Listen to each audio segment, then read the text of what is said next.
દિલ્હી ચૂંટણીના પરિણામ પહેલા રાજકીય પાર્ટીઓમાં હલચલ. કેજરીવાલે પોતાના ઉમેદવારો સાથે કરી બેઠક. દિલ્હી ભાજપે પણ કર્યું મંથન.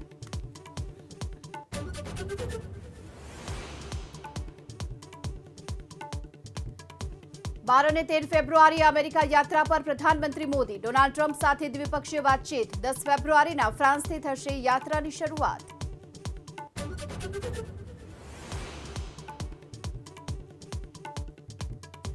પાટીદાર અનામત આંદોલન વખતના કેસ પરત ખેંચવા મુદ્દે સરકારની સત્તાવાર પ્રતિક્રિયા. ગૃહ રાજ્યમંત્રી હર્ષ સંઘવીએ કહ્યું, તપાસ પૂર્ણ થઈ ગઈ હોય તેવા 9 કેસ ખેંચાશે પરત.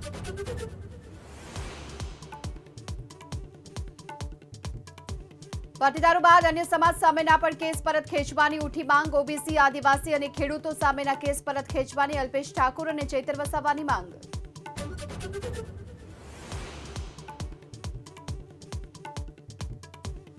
સલાયા પાલિકાની ચૂંટણીમાં આપ ઉમેદવારને 10 વર્ષની કેદની સજા. 2016માં હત્યાના પ્રયાસના ગુનામાં ખંભાળિયા કોર્ટે સંભળાવી સજા અને દોષિતોને આજીવન કેદ.